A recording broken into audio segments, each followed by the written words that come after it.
The horrible thunder and lightning storm today, but everything's great. The first question is, what is your favorite Warped Tour memory that you hold and cherish to yourself? Favorite Warped Tour memory? Oh, geez. I think it could be anything. Anything. I think we played New York, Randall's Island, and it was after the Warped Tour was over, and we were lounging in our tents, and we heard a strange noise, and Thursday's tour manager drove by and said, "Have you seen Tucker, the drummer?" And we said, "No, we haven't seen him at all." And he's like, "All right, I'm looking for him." And he kept going on with his golf cart. And then we heard this really weird noise and this loud, like, crash.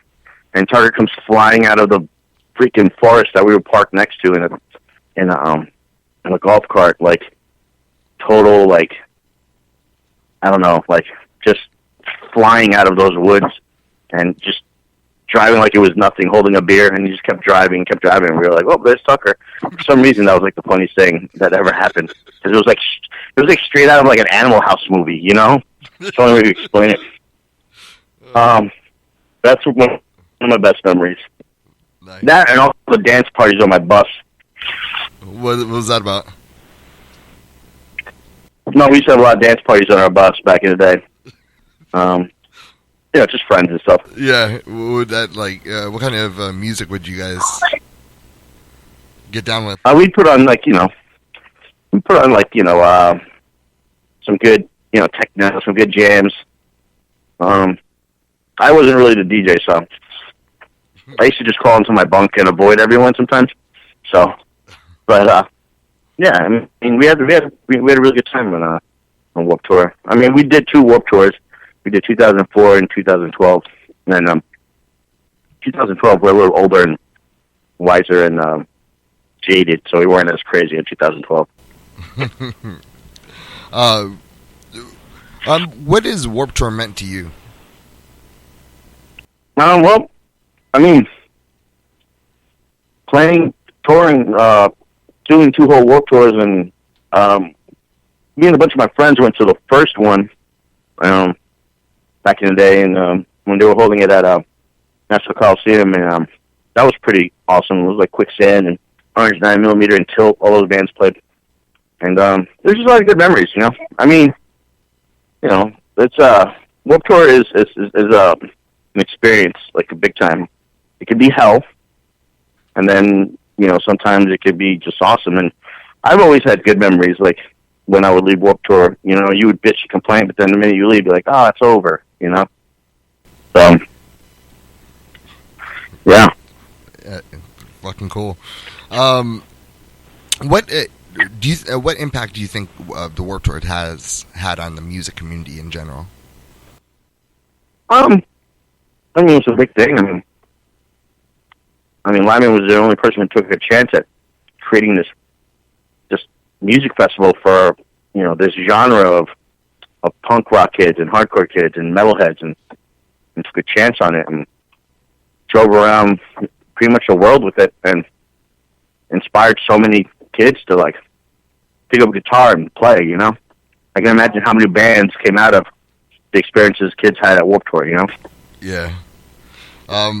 If you had to give Kevin Lyman a message, what would you want to tell him? Just thanks. I mean, he was really good to us, and he always treated us really well, and good luck with his future endeavors, and just thanks for being a solid dude with us. And he probably won't remember, but I didn't beat that kid up. He probably won't remember that. I got in trouble on Warped Tour, but that's a long story. Actually, you don't even have to print that. Anyway, what happened? Yeah, no, it's not really. I was just some guy. A guy messed around with one of my friend's girlfriends, picked on her, and we saw him sneaking into Warped Tour, so we kind of cornered him and taught him a lesson. But I would rather have that not printed, because I got a lot of trouble for that. All right, for sure.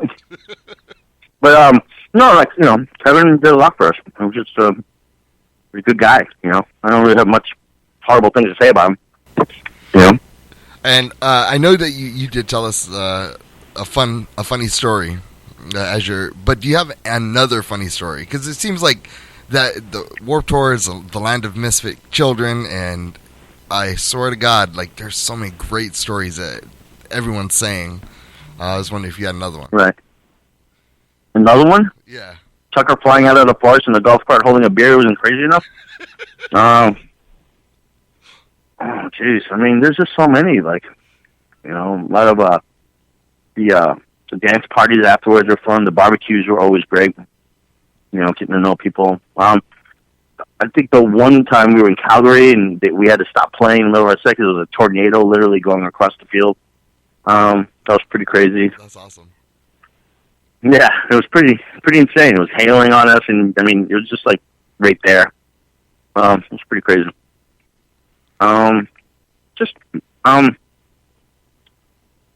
mean, every night was an adventure, you know? Yeah. Every night where we were, it was an adventure. Nothing really much happened during the day because you're all scrambling around and playing and doing interviews and stuff like that, but and signings. But at night when the doors were closed and everyone was like, all right, the night's over, we could all relax. That's when you had a good time, you know?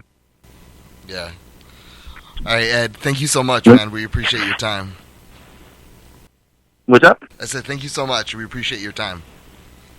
Yeah. Thank you.